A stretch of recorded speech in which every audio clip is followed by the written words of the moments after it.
Stellar Silence, Navigating the Void Within. By Elton Gar.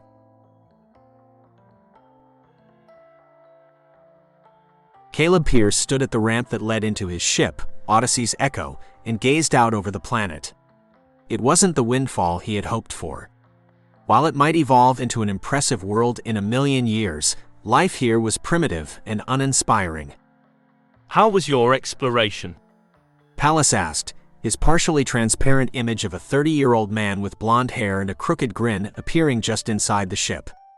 He had been programmed to be roughly the same age and appearance as Caleb, to be the most efficient companion for the years of isolation that a scout would face.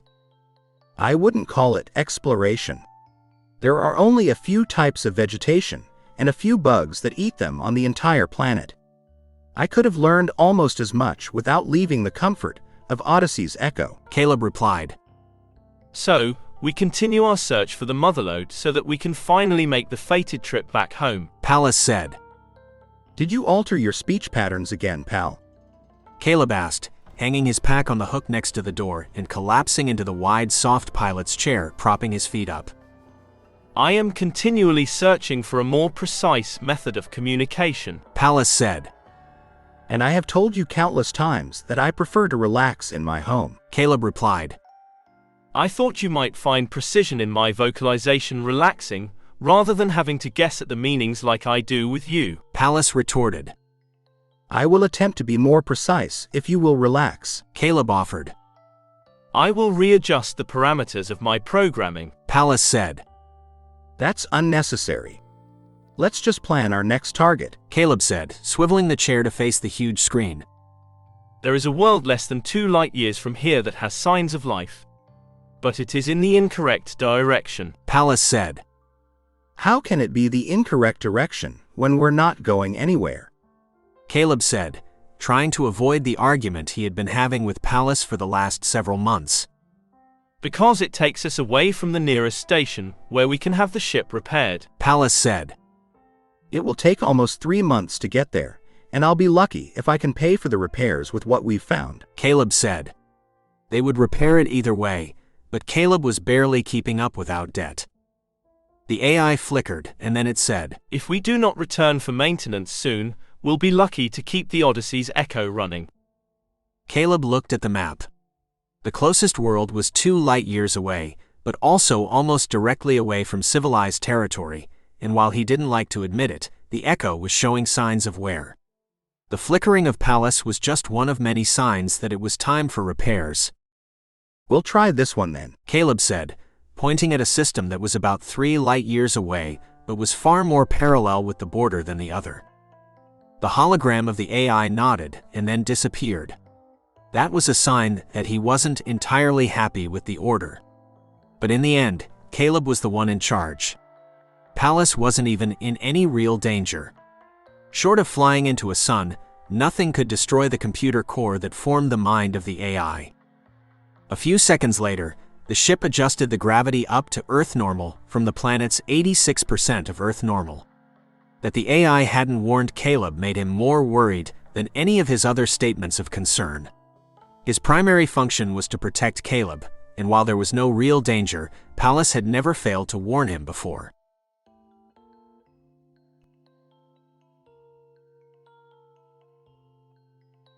Over the next few days, Caleb readjusted to the leisurely comfort of being on Odyssey's Echo.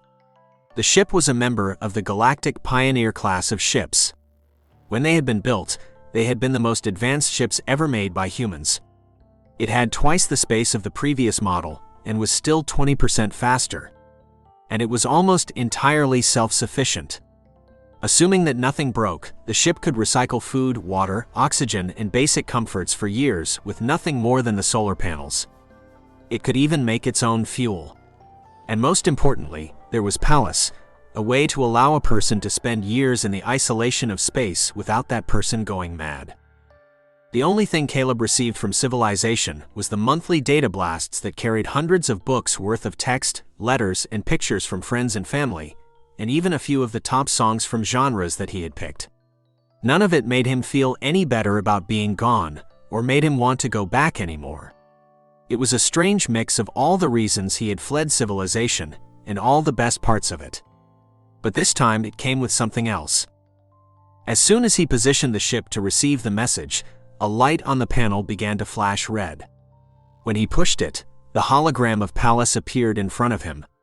But he could tell from the way it stood and turned its head, looking through him rather than at him, that it wasn't actually him. Someone had wanted to speak to him, but didn't want to take up too much data, so they had mapped Pallas to their movements rather than sending a video. Your ship repairs are out of date, and the risk of major failures of the ship's systems has risen above acceptable standards. A course has been sent to the nearest station. If you choose not to return immediately, your insurance will be cancelled. Caleb sighed. The ship's data was always sent, along with the location data that let them send the data pack. But until recently, no one had said anything. Not that it really mattered. The insurance was a tiny package that would send his mother a few $1,000s if he disappeared. Enough to help make her a bit more comfortable, but not enough to change her life. As he deleted it, he said, "Can you believe that the insurance company thinks they can force me to return for maintenance, pal?" The hologram flickered and then disappeared, and a few seconds later, Pallas said, The holographic emitter was damaged by the program. "How is that possible?" They have needed repairs for months, but I lowered my power usage and moved slowly to avoid damaging it. Your insurance company did not have the same courtesy. Caleb cursed silently to himself. Being able to see Pal was a nice bonus, but it wasn't vital. What was important was having someone to talk to. "What about the backup systems?" Caleb said. There are backups for the vital systems on the ship. Being able to see me is not vital to the ship's function. Pallas said, a line appearing on the monitor that moved with the words, so it almost felt like a mouth rather than a jagged white line. "You're vital to my functioning," Caleb said. He would never have said that to a person, but he trusted Pallas perfectly, not only because he was an AI unable to break his trust, or because he monitored all the ship's systems, including life support, so he could keep Caleb alive, but also because he liked him and knew him better than anyone he had ever known in his life. I appreciate the compliment, though not so much the obligation, Pallas said.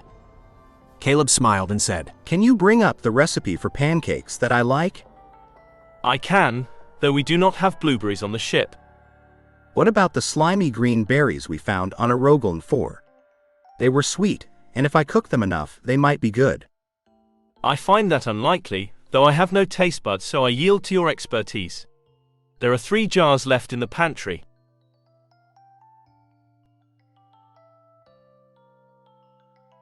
After enduring the harsh conditions of an untamed planet and struggling to survive in the poorest part of civilized territories, the peace and comfort of the Echo was everything Caleb could wish for. For about a week, that is. Now, after almost a week and a half, the calm quiet of the ship weighed on him. For the first few days, he had listened mostly to calming music as he caught up on his sleep and read through a new book. But with each passing day, his mind pushed harder against that calm.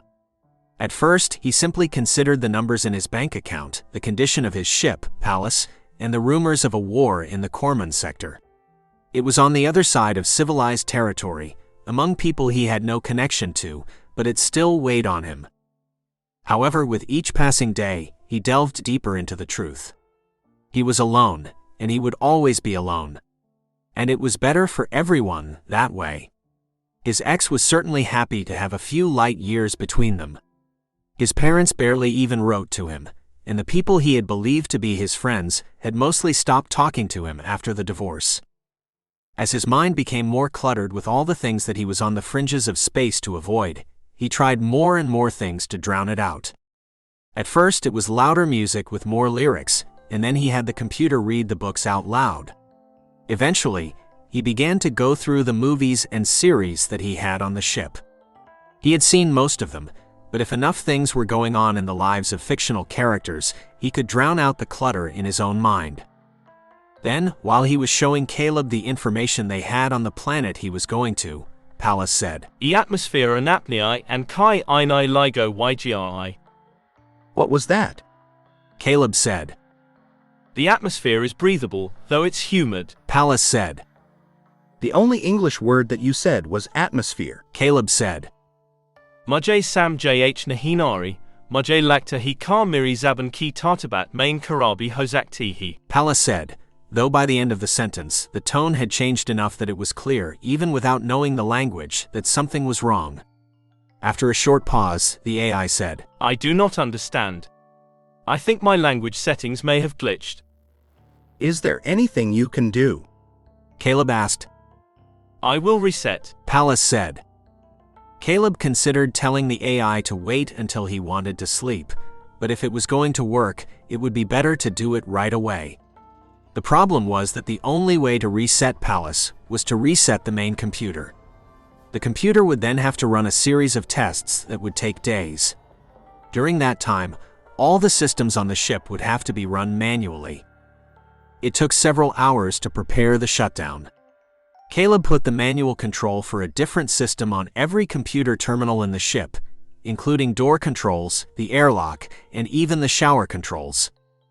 At the same time, Pallas prepared himself, backing up information he didn't want to lose and clearing caches of information that he wouldn't need, so that the chances of success were maximized. What they didn't discuss was the very real possibility that Pallas wouldn't come back online. The priorities of the computer were to keep vital ship systems running. Pallas was lower priority than most of those. So if the computer system had been too corrupted, it would have to use what it had for basic functions and not Pallas. Everything on the ship shut down for the reset.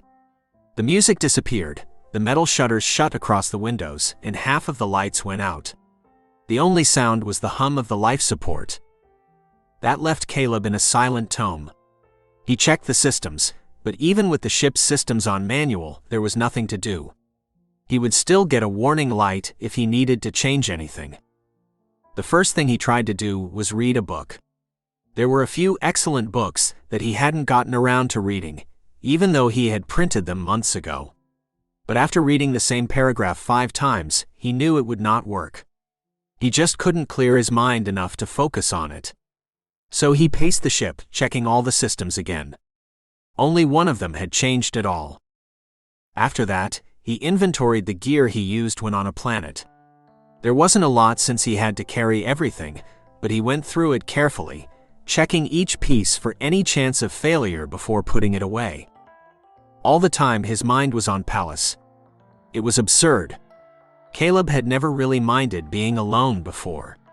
It was one reason he signed up to scout new worlds. But the idea of being alone now was intolerable. He checked the computer, but there was no way to check anything. He couldn't even hear it working in the near total silence. By the time he had the panel off, he came to his senses. Even if there was something wrong, trying to fix it while the system was resetting was pointless. He sat and tried to meditate, but he couldn't clear his mind enough to do that either. So he just stared at the blank screen, waiting for the reset to finish. After 20 minutes of waiting, Caleb put the panel back on the computer and sat down heavily in his chair, feeling defeated. He couldn't shake the feeling of loneliness that had been creeping up on him since the start of the journey. The silence of the ship weighed heavily on him, and the absence of Pallas made it feel even more empty. The computer reset continued slowly, or so Caleb imagined. Hours turned into days. Caleb tried to distract himself with some of his favorite books and movies, but nothing held his attention for long. His mind kept wandering back to Pallas and the thought of being alone. He realized he had become dependent on Pallas in a way he hadn't expected. The AI had become far more important to him than he would have believed possible. The idea of losing that connection was terrifying. As the days went on, Caleb focused on the ship. It was simple, repetitive work, but it gave him something to focus on. He checked and rechecked every system, making sure that everything was working perfectly. He even started to do some of the basic repairs he had been putting off for a while. Working on the ship helped him feel less alone, but it was just a distraction. He needed to deal with the reality of being alone in space. He took out the notebook he used to record information, while planet-side to write his thoughts and feelings, trying to make sense of everything. While reconfiguring the ship's communication system, he considered why he had put that repair off until last. He had been avoiding the pain of his divorce and losing his friends and family. When he was here alone with Pallas, he could avoid all of his problems, and Pallas let him avoid his own thoughts about that. This job was another way to avoid the pain of a life being alone while being surrounded by people. The realization made everything feel clear. He had been so focused on the physical challenges of the job that he had ignored all the reasons he had been willing to leave behind civilization. The same reasons he had avoided returning, even for basic maintenance. But alone and on his way back to civilization, whether or not he liked it, he had no choice but to face his own mind and deal with what he found there. He spent the next few days alternating between deep introspection and trying to think about something else. Slowly but surely, Caleb started to feel more comfortable being alone with his thoughts. He didn't have to fight so hard to keep his mind constantly distracted, just to stay sane. Then the ship's systems came back online and Pallas booted up. As the image of Pallas flickered, then came on, Caleb felt a sense of relief, but it was less about his fear than he had expected, and more about his friend being safe. As the image worked through the boot-up sequence, it became clearer than it had in months, and Pallas greeted him. Hello, Caleb. It's good to be back online. Caleb smiled and replied, It's good to have you back, Pallas. But you know what? It was also good to have some time alone.